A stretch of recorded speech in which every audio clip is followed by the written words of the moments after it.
오늘은 2021년도 마지막 주일 예배입니다. 특히 어제 성탄절 같은 시간, 같은 곳에서 예배 드렸기 때문에 많은 분들이 어제 오후에 꼭 주일 오후 같았다 라는 말씀들을 하셨습니다. 주일 오후 예배 마치고 이제 주일 오후 시간을 보내고 월요일 날 출근하셔야 되는데 또 한 번 주일을 맞이한 느낌입니다. 여러분들 축하합니다. 저 같은 경우는 주일 어제 오후 저 같은 느낌도 가졌는데 월요일 날 쉬는 것 같은데 또 주일 예배를 준비했습니다. 결론은 매일같이 뵈어 좋다는 말씀이고요. 올 한 해 끝이 올까 우리 연초에 그렇게 생각을 했는데 그 끝모습이 또 코로나일까 그런 염려도 했는데 아직 코로나가 계속 확산세 가운데 두 번째 우리가 연말을 맞이합니다. 여러분 한 해 끝에 은혜 가운데 서신 모습 참 귀하고요. 두 번째 코로나도 잘 견디어 가시는 모습 귀하고 또 수고 많으셨습니다. 특히 이 어려운 때에 우리가 돌아보고 꼭 살펴야 될 이 예배의 자리 여러분들이 함께 대면으로 온라인으로 지켜주신 모습도 귀하고 감사합니다. 오늘 말씀의 제목은 한 오랜 제자 그리고 동그라미 두 개가 있습니다. 땡땡 빈칸입니다. 설교 제목을 잡으며 제가 처음으로 한번 빈칸을 넣어봤습니다. 오늘 두 절 짧은 본문 안에 한 오랜 제자 누구가 나오지요?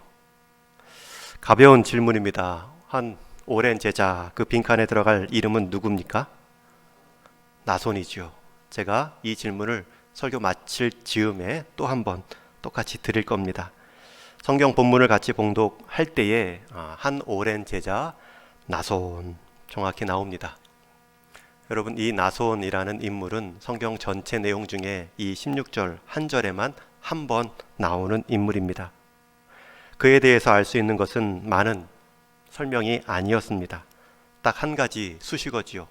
한 오랜 제자 그리고 출생지 구브로 정도만 설명하고 있습니다. 그런데 이 짧은 설명에도 불구하고 이 나손은 자기 역할, 자기 자리를 충분히 지켜내었음을 우리는 알 수 있습니다. 먼저 이 나손이라는 사람이 어떻게 이 본문에 나오게 되었는가? 사도행전 21장 배경이 이렇습니다. 사도 바울이 1차, 2차, 3차 전도 여행을 다 마치고 이제 예루살렘으로 올라가려 합니다. 예루살렘으로 올라가는 목적은 두 가지입니다. 첫 번째는 마지막 3차 전도 여행 중에 예루살렘 성도님들이 어렵다는 이야기를 듣고 복음을 먼저 믿은 우리 제자들과 교회들이 구제 헌금을 모아 전달해 달라 요청합니다. 또 초대교회 어머니 역할을 했던 예루살렘 교회에 사도 바울은 다 전도 여정을 마치고 가서 보고하려는 목적으로 예루살렘을 향하고 있습니다. 그리고 뒤에 가면 이제 결과적으로 알게 되죠.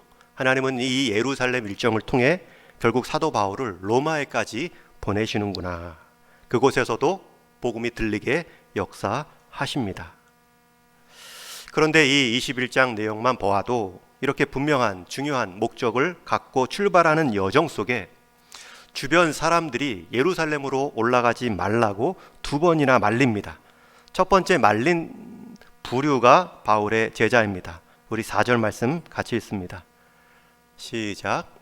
제자들을 찾아 거기서 이레를 머물더니 그 제자들이 성령의 감동으로 바울더러 예루살렘에 들어가지 말라 하더라. 여기서 제자들은 바울의 복음 전함을 듣고 회심하여 한 교회 공동체를 이루고 바울처럼 주님을 닮아가려 했던 믿음의 성도들입니다. 누구보다 바울을 잘 알고 바울을 아끼는 사람들이죠. 그러니 바울이 또 그곳에 2레를 머물더니 허물없이 일주일간 머물 수 있는 관계였겠죠. 그런데 그들이 말립니다. 그 예루살렘은 위험합니다. 여러분 이 말리는 모습이 개인적인 이유가 아닙니다. 그 제자들이 성령의 감동으로 말하고 있습니다. 개인적인 생각, 불뚝 든 느낌으로 말하는 것이 아니죠. 성령의 감동을 받아 말하고 있습니다. 말리고 있습니다. 두 번째 말리는 내용이 10절, 11절에 나오는데 아가보라는 선지자가 바울에게 또 찾아와서 이번에는 더 시청각 교육 같이 몸으로 느끼게 말합니다. 바울의 허리띠를 가져다가 자기 손, 자기 발을 묶고 이렇게 말하죠. 11절 말씀 같이 읽습니다. 시작. 성령이 말씀하시되 예루살렘에서 유대인들이 이같이 이 띠 임자를 결박하여 이방인의 손에 넘겨주리라 하거늘. 첫 번째 표현보다 더 간곡한 표현입니다. 자기 손과 발을 이 바울의 허리띠를 가지고 묶습니다. 그리고 말하는 거예요. 올라가면 이렇게 묶입니다. 이렇게 결박당할 것입니다. 예루살렘 길은 꽃길이 아니라 고난길입니다. 이것도 아가보 개인 선지자 말이 아니죠. 성령이 말씀하시되 라는 표현이 나오고 있습니다. 여러분, 이 두 번이나 그것도 성령의 감동으로 말씀하심으로 들은 이 사도 바울, 올라가지 말라는 그 표현에 대해 어떻게 반응하죠? 15절 말씀 바울의 태도가 나옵니다. 또 한번 같이 읽습니다. 시작. 이 여러 날 후에 여장을 꾸려 예루살렘으로 올라갈세. 여기서 이 여러 날 후라는 표현이 앞에 21장 두 번에 걸쳐 사도 바울을 주변 제자들과 성도들이 말리고 난 후에라는 뜻입니다. 간곡하게, 그것도 행동으로 자기 손을 묶으면서까지 표현한 후에라는 의미지요. 그럼에도 사도 바울은 결국 예루살렘으로 올라갈새 출발했다는 뜻입니다.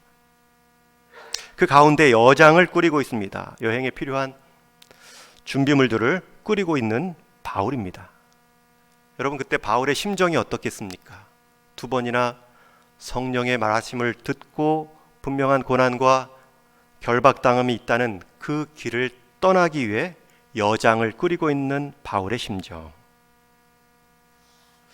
오늘날로 따지면 치약, 수건, 갈아입을 여벌의 옷과 중간에 읽을 책들 챙겼을 수도 있죠. 오늘 성경에서는 그 여장이 무엇인지, 무엇을 준비했는지 말하고 있지 않지만 한 가지 분명히 준비한 것은 그래도 올라간다라는 일관된 마음입니다. 여러분, 이것이 가장 중요한 준비지요. 군대에서 훈련을 받을 때 행군을 할 때에 군장을 꾸립니다. 여분의 옷, 여분의 군화까지 챙기는 경우가 있습니다. 그러나 훈련을 앞두고 행군을 앞두고 군장을 꾸릴 때 가장 중요한 준비는 마음의 군기입니다. 이번 훈련을 내가 완주하겠다. 행군을 끝까지 마치겠다. 여러분, 오늘 교회 오실 때에도 예배에 여장을 꾸리고 교회로 오셨습니다. 성경책도 챙기고 헌금도 준비하고 가지런한 외모를 꾸미며 오셨을 것입니다. 그러나 그 예배를 위한 여장 중에 가장 중요한 것이 무엇입니까? 마음을 지키는 것입니다. 예배자의 합당한 마음을 유지하는 것입니다. 여러분, 온라인 예배의 약점이 무엇입니까? 온라인 예배는 최선이 아닌 차선입니다. 코로나 시기에 아니면 출장이나 병가 있을 때, 병원에 있을 때 부득이하게 드려지는 예배의 방법입니다. 온라인 예배의 약점은 이 준비의 과정이 생략된다는 것입니다. 화면만 켜면, 안방에서 거실로만 나오면 바로 예배자의 자리가 시작됩니다. 그러나 대면 예배 때의 여장을 준비하는 마음가짐은 벌써 옷에서부터, 태도에서부터, 오는 길의 여정에서부터 준비되어져 예배당으로 들어오지요. 그러나 온라인 예배는 이 중간 과정이 생략됩니다. 그저 화면에 현실성이 없는, 현장감이 없는 예배 정도가 아니라 준비 과정이 생략된다는 것입니다. 사도 바울은 이 여러 날, 여러 말을 들었지만 오히려 여장을 꾸리며 마음도 단단히 꾸리고 있습니다. 우리는 이 사도 바울의 모습을 보며 또 한 가지 질문이 듭니다. 어떻게 이런 마음을 가질 수 있는가? 그것도 성령이 2번이나 말씀하셨다고 하는데 왜 그것을 듣지 않고 있는가? 여러분, 사도 바울이 성령을 거부하는 겁니까? 아니죠. 왜 2번이나 사람을 통해 성령의 감동하심을 듣게 하셨음에도 사도 바울은 예루살렘으로 올라갑니까? 사도 바울도 들은 것이 있기 때문입니다. 아니, 사도 바울도 2번 성령의 감동으로 말하심 이전에 사도 바울이 직접 들은 것이 있습니다. 그것도 예루살렘으로 올라갈 때 고난 받을 것이다 정도가 아니라 올라가는 여정에서도 들르는 도시마다 사람들이 그런 말을 할 것이다, 그 말까지도 사도 바울은 미리 듣습니다. 우리 한번 확인해 보겠습니다. 사도행전 바로 앞장 20장 22절 23절 같이 읽습니다. 시작. 보라, 이제 나는 성령에 매여 예루살렘으로 가는데 거기서 무슨 일을 당할는지 알지 못하노라. 오직 성령이 각 성에서 내게 증언하여 결박과 환난이 나를 기다린다 하시나. 여러분, 사도 바울이 성령의 감동, 그 말하심을 무시한 것이 아닙니다. 오히려 사도 바울은 먼저 들은 성령의 말하심, 성령의 알려주심 정도가 아니라 나는 성령에 매여 예루살렘으로 간다. 거기서 무슨 일을 당할지 모른다는 것은 실제 일어날 일을 모른다는 것이 아니라 고난 정도를 넘어선 어떤 위협이 있을지 나는 그 높의 한계를 정할 수 없다. 게다가 각 성에서 성령이 내게 증언하여 결박과 환난이 나를 기다린다 하시니. 여러분, 이 음성을 먼저 사도 바울은 들었습니다. 바울의 입장에서는 중간중간 들린 도시에서 사람들이 고난이 있습니다, 결박이 있습니다 라는 말은 오히려 성령이 처음 하신 그 예루살렘 행이 맞구나, 더 확신을 가져다 줄 뿐이었습니다. 그러니 가면서 맞구나, 이 길이 맞구나, 그런 주변의 제자들의 걱정 어린 말은 고맙지만 그것이 발걸음을 멈출 수 있는 이유는 될 수 없었습니다. 여러분, 아무리 주변에서 성령의 감동으로 하나님의 예언으로 말했다고 해도 성령님이 가지 말라고 한 적은 없습니다. 고난이 있을 것이다, 결박이 있을 것이다 라고 말씀은 하셨지만 그것 때문에 멈추라고 말씀하지는 않았습니다. 그러나 제자들은, 그러나 아가보라는 선지자는 인간적인 해석을 했죠. 고난이 있으니 피하십시오, 결박이 있으니 멈추십시오. 그러나 바울의 해석은 달랐습니다. 앞에 먼저 환난이 있을 것이고 어떤 정도의 환난이 있을지도 모르고 그리고 그것이 가는 길마다 들릴 것이다 라고 말했지만 사도 바울은 그 성령의 말하심을 먼저 듣고 이렇게 이어 고백합니다. 24절 말씀 함께 읽습니다. 시작. 내가 달려갈 길과 주 예수께 받은 사명 곧 하나님의 은혜의 복음을 증언하는 일을 마치려 하면은 나의 생명조차 조금도 귀한 것으로 여기지 아니하노라. 복음보다 고난이 더 크게 보이면 고난 때문에 말립니다.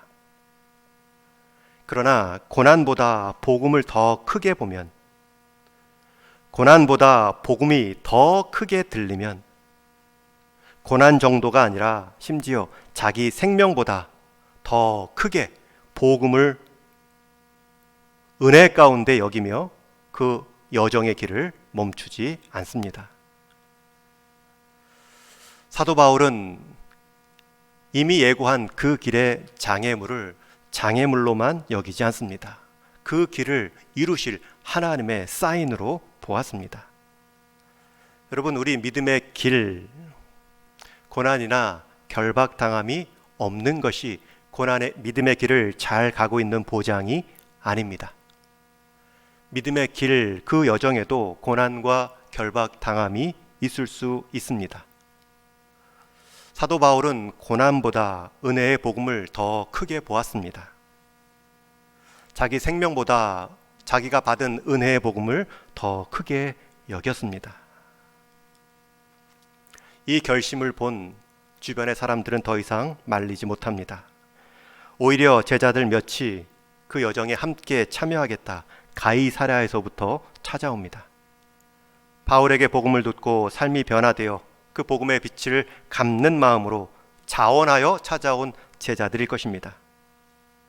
그런데 이런 상황에서 사도 바울은 유일하게 한 사람만큼은 함께 지목하여 함께 동행하자 명합니다. 사도 바울이 청한 것도 아니라 그냥 데려갔다 성경은 말합니다. 여러분, 그 사람이 누굽니까? 오늘 한 오랜 제자 나손입니다. 우리 또 말씀 16절로 확인합니다. 16절 한 번 더 같이 있습니다. 시작. 가이사랴에 몇 제자가 함께 가며 한 오랜 제자 굽으로 사람 나손을 데리고 가니 이는 우리가 그의 집에 머물려 함이라. 가이사랴에 몇 제자가 참여했고요. 또 그 길의 여정 가운데 사도 바울은 한 오랜 제자 굽으로 사람 나손을 데리고 갑니다. 왜요? 이는 우리가 그의 집에 머물려 함이라. 이제 예루살렘에 도착하면 머물 곳이 없습니다. 집을 쉽게 제공할 만한 사람도 없겠지요. 그 예루살렘은 고난과 결박이 예고된 자리입니다. 실제로 오늘 본문 21장이 끝나기 전에도 사도 바울은 유대인들에게 결박당합니다. 그런데 그 결박당할 때까지 마지막 머물 장소로 나손의 집을 택하고 있습니다. 남에게 폐를 끼치기 싫어했던 바울이 그래서 자비량으로 스스로 천막을 만들며 생활했던 이 사도 바울이 나손에게만큼은 예외입니다. 그만큼 신이 맺고 허물 없이 한 몸처럼 여겼던 관계라는 뜻입니다. 여러분, 나손이 되어 보십시오. 나손의 입장에서는 자기 집이 예루살렘에 있습니다. 그리고 함께 동역을 했던지 함께 잠시 머물러 함께 잠시 떨어져 있었던지 지금 사도 바울이 요청합니다. 당신의 집에 머물기를 원합니다. 여러분, 이 나손의 이 모습은 대답이 없습니다. 말이 필요 없습니다. 눈빛맛으로도 그냥 동의한 상황입니다. 특별히 예루살렘에 집만 있었던 나손이 아니라 그 집을 복음에 헌신된 사람에게 내어줄 마음도 있었던 나손입니다. 올라가면 잡힐 바울과 함께 있는 것도 위험한데 함께 있을 잠자리를 제공하고 집을 내주는 것은 얼마나 더 큰 위험을 감수하는 행동인지 모릅니다. 그런데 나손은 대답이 없습니다. 아니, 말이 필요했을 정도가 아닌 상태로 이미 공급된 것입니다. 여러분, 나손이 어떻게 이렇게 행동할 수 있었을까요? 오늘 말씀의 제목이 답이 있습니다. 한 오랜 제자 나손입니다. 여기서 오랜이라는 뜻이 헬라어로 아르케스라는 단어인데 두 가지 뜻을 갖고 있습니다. 첫 번째는 시간이 오래된, 옛날부터라는 의미입니다. 그래서 나손은 이 제자된 시간을 사도행전 2장 처음 성령을 받아 함께 마가의 다락방에서 기도했던 120 문도 중에 한 사람으로 해석하는 성경학자도 있습니다. 아니면 그때는 아니지만 그렇게 120 문도가 성령 충만하여 사도 베드로의 전도, 주 예수를 믿으라, 누구든지 주 예수를 믿는 자들이 구원을 받으리라. 그리고 3,000명, 5,000명 회심자들이 교회로 들어올 때에 그 초대교회 초기 멤버였을 것으로 성경학자들은 다 동의합니다. 여러분, 나손의 제자됨은 교회가 출발할 때부터입니다. 그런 오랜 성도라는 뜻입니다. 장수로 보면 사도행전 2장부터 21장까지입니다. 그런데 2장부터 21장까지의 시간적 길이는 20년이 넘는 시간입니다. 이처럼 오래된이라는 의미는 옛적부터, 처음부터라는 뜻을 첫 번째로 갖고 있고요. 두 번째, 아르테스, 오랜이라는 뜻은 그때부터 시작해서 지금까지, 현재도라는 의미를 갖고 있습니다. 여러분, 영어 문법에도 있지만 헬라어 문법에도 완료형인데 현재까지 진행되고 있는 완료라는 뜻이 있습니다. 이 말은 왕년에 내가 무엇을 했다가 아니라 지금도 나는 무엇을 하고 있다라는 뜻입니다.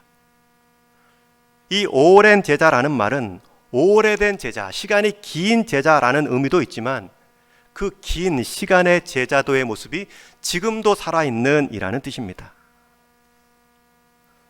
여러분, 이 예루살렘에 집이 있던 이 나손은 처음 이 사도행전 2장과 4장에 보면 예루살렘 교회 성도들이 복음으로 생활과 전도를 함께 동역하지요. 음식을 함께, 재산을 함께 나누는 모습이 나옵니다. 모일 곳이 없으면 집을 개방한 성도들도 있습니다. 여러분, 예루살렘에 집이 있던 나손이 복음을 듣고 함께 재산을 공유할 때에 앞장선 사람이지요. 그렇게 시간이 흘렀는데도 20년이 지났음에도 자기의 집을 사도 바울이 머물 장소로 내주는 일에는 변함이 없습니다. 여러분, 이 나손은 사도 바울보다 먼저 회심한 사람입니다. 그리고 중간에 바울을 알게 되었겠죠. 아니, 바울이 먼저 예루살렘 하면 항상 자기 집을 먼저 개방하는 나손에 대한 소식을 들었겠죠. 그리고 복음의 동역자의 그 깊이가 얼마나 깊었을까요? 여러분, 사도 바울이 사도 바울 되게 한 그 사건 이전에는 이러한 나손을 비롯한 수많은 사도 바울을 받아준 사람들이 있습니다. 머물 집을 찾는 바울에게 한마디 대화도 없이 말도 없이 눈빛 하나만으로 방을 내줄 수 있는 그 헌신을 나손은 보여주었습니다. 그런데 그게 언제부터요? 사도행전 2장부터, 길이로는 20년 전부터. 여러분, 이것이 오랜이라는 단어의 뜻입니다. 변함없이 일관되게. 여러분, 이 오랜이라는 이 수식어는 한 사람의 성품 중에 가장 영광스러운 성품일 수 있습니다. 한 사람이 보여줄 수 있는 능력 중에 가장 탁월한 능력이 될 수 있습니다. 오랜 일관성, 오랜 변함없음. 이것은 한 사람이 보여줄 수 있는 탁월한 성품이고 한 사람이 나타내 보일 수 있는 탁월한 능력입니다. 선교대회 때 한 강사님으로 오신 선교회 대표 강사님이 이런 말씀을 하신 적이 있습니다. 충성도 하다 말면 아부가 되고 아부도 끝까지 하게 되면 충성이 된다. 충성도 하루 이틀 하다가 멈추면 아부가 되지만 아부도 10년, 20년 끝까지 하면 그것은 충성이 된다. 여러분, 충성, 한 번의 뜨거운 열심, 이게 그냥 한두 해로 끝나면 그저 자기의 자랑일 수 있죠. 나는 이런 사람입니다. 내지는 아니면 그것을 받는 상대에게 잘 보이기 위한 행동이 될 수 있습니다. 그러나 아부라는 것, 혹 누구를 말로만 격려하는 하찮아 보이는 행동도 20년, 30년 끝까지 하게 되면 그것은 격려를 넘어 사실로 여겨지는 분위기를 만들 수 있습니다. 여러분, 주님의 일은 한 번에 화끈하게 끝내는 일이 아닙니다. 왜냐하면 주님의 일은 사람을 구원하고 사람을 세우는 일이기 때문입니다. 구원을 받게 하고 구원에 합당한 삶을 만드는 일이 주님의 일이기 때문입니다. 그런데 사람은 한 번에 바뀌지 않습니다. 한 번에 성숙되지 않습니다. 부침개 뒤집듯이 뒤집을 일이 주님의 일은 아닙니다. 그걸 모르고 충성을 말하면 오래 가지 못합니다. 여러분, 주보 한 장 접고 나누어 주는 일, 아무나 할 수 있는 것처럼 여겨지지요. 그러나 그 일을 10년, 20년 이어가다 보면 누구나 할 수 있는 일이 아님을 우리는 알 수 있습니다. 그 차이가 무엇입니까? 오랜 일하는 수식어입니다. 바울을 바울 되게 도와준 제자 나손은 오랜 제자였습니다. 그 오랜 성품, 그 오랜 능력을 유지하다 보니 여러분, 이 사도 바울을 예루살렘에서 머물게 할 뿐만 아니라 후에 로마로 옮기는 일 가운데 디딤돌로 쓰임 받았습니다. 어떻게 보면 나손이라는 이름보다 그 앞에 수식어 오랜이라는 수식어가 더 귀해 보입니다. 여러분, 우리가 태어날 때 우리 이름은 내가 정할 수 없습니다. 태어난 것부터 제 이름은 이렇게 지어주십시오 라고 말하는 생명은 없지요. 다 부모님이 뜻을 담아 정해줍니다. 우리 이름은 우리가 선택할 수 없습니다. 그러나 그 이름 앞에 붙어있는 수식어는 결국 우리가 만드는 것입니다. 여러분들은 어떤 수식어가 여러분 이름 앞에 붙여지기를 원하십니까? 항상 우리는 누구 이름을 떠오르면 함께 떠오르는 수식어, 인상이 있습니다. 푸근한 누구누구, 헌신적인 누구누구, 자기 유익을 구하지 않는 누구누구, 공동체를, 교회를 생각하는 누구누구. 그런데 이 수식어, 좋은 수식어의 반대말 수식어도 있지요. 푸근한 누구누구가 아니라 날카롭고 까칠한 누구누구, 헌신적인 누구누구가 아니라 이기적이고 인색한 누구누구, 자기 유익을 구하지 않는 누구누구도 있는가 하면 자기 유익만 구하는 누구누구도 떠오릅니다. 공동체를 생각하고 교회를 위하는 누구누구가 있는가 하면 자기 가족과 자기 집만 생각하는, 자기 앞길만 챙기는 누구누구도 떠오르죠. 여러분, 이름 앞에는 어떤 수식어가 붙여지기를 원하십니까? 여러분, 나소는 자기 이름은 자기가 선택하지 못했지만 그 앞에 붙어있는 오랜이라는 일관된 성품은 자기가 만든 수식어입니다. 그것도 오랜이라는 수식어는 이 나손이 스스로 말한 것도 아닙니다.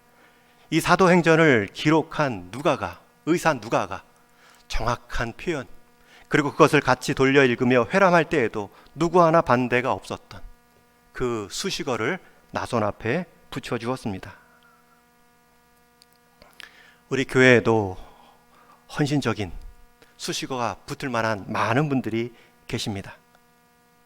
누구누구 하면 헌신이 떠오르는 분, 특별히 헌신 중에서도 먼 거리에서 이 예배당의 자리를 지켜나가시는 우리 성도님들, 그런 분들은 교회 중심으로 생각하기 때문에 절대로 교회가 멀다 말하지 않습니다. 그냥 자기 집이 멀다 생각할 뿐입니다. 어떤 것을 기준 삼아 말하는가에 따라 어떤 분들은 왜 이렇게 교회가 먼가, 어떤 분들은 왜 이렇게 집이 먼가, 여러분 전혀 다르죠. 우리 성도님들 가장 멀리 사시는 분들을 생각해 봤습니다. 우리 교회를 중심으로 동서남북을 살펴봤을 때 동쪽에서 이 서판교 중심에서 오시는 분들도 계시고, 남쪽에서는 동탄, 수원, 경기권을 대표해서 오시는 분도 있고, 또 서쪽에서는 파주, 김포에서, 또 북쪽에서는 양주, 동두천. 이분들은 거리로 오는 그 과정에서의 헌신을 보여주시고 우리 교회의 예배자의 영역을 넓혀주신 분들입니다. 또 오늘 은퇴하시는 우리 네 분의 집사님, 권사님들도 다 이 오랜이라는 수식어가 붙을 수 있는 귀한 성도 직분자입니다. 정년이 되어 은퇴하신다는 그 모습 자체가 그 오랜 일관성을 보여주기 때문입니다. 그럼에도 제가 한 가지 더 제안하고 우리 네 분께 부탁을 드립니다. 여러분의 그 오랜의 기준을 정년의 나이 만 70세로 삼지 마시고 내 인생 마감의 시점으로 잡아 나가시기를 소망합니다.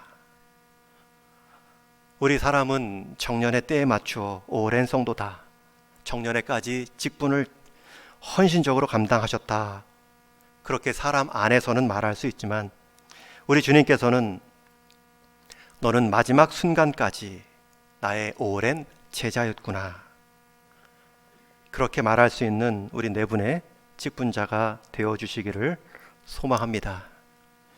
오늘이 은퇴식으로 코로나 시기에 약식으로 진행된다 할지라도 이 다짐이 있다면, 이 결심이 있다면 가장 값진 은퇴식이 될 수 있습니다.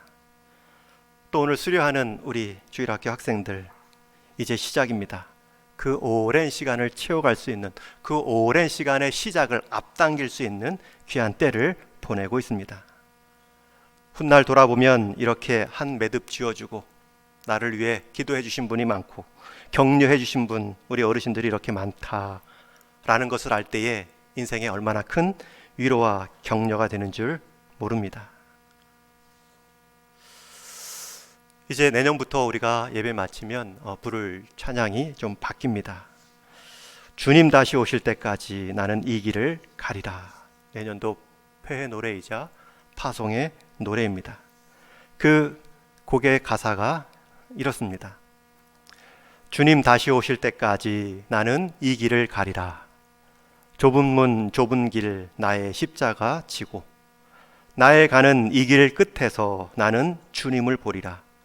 영광의 내 주님 나를 맞아 주시리. 주님 다시 오실 때까지 나는 일어나 달려가리라. 주의 영광 온 땅 덮을 때 나는 일어나 노래하리라.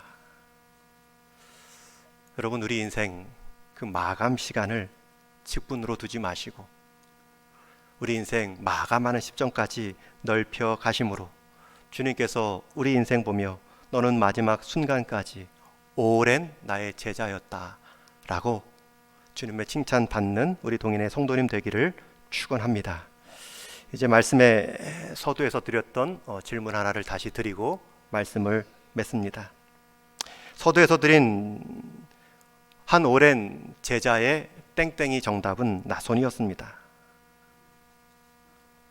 그런데 오늘 예배드리는 여러분들의 모습을 보시며 한 오랜 제자 땡땡은 누구이기를 원하십니까? 여러분들이 대답하셔야 됩니다. 한 오랜 제자 이 땡땡에 들어갈 사람,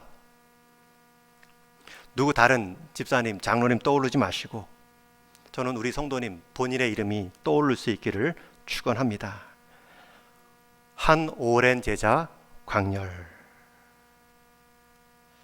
주님께서 말씀하실 때 오늘 이 제목의 주인공이 여러분들의 이름이 될 수 있기를 소망합니다. 한 오랜 제자 광열. 여러분, 주님은 이미 우리 이름을 준비해 놓으셨습니다. 땡땡 긁어보면 저와 여러분 이름이 있습니다. 우리가 준비할 것은 그 이름 앞에 수식어입니다. 게으른 아니고요, 인색한 아니고요, 도피하는 아니고요, 한 오랜이 정답입니다. 한 오랜 제자.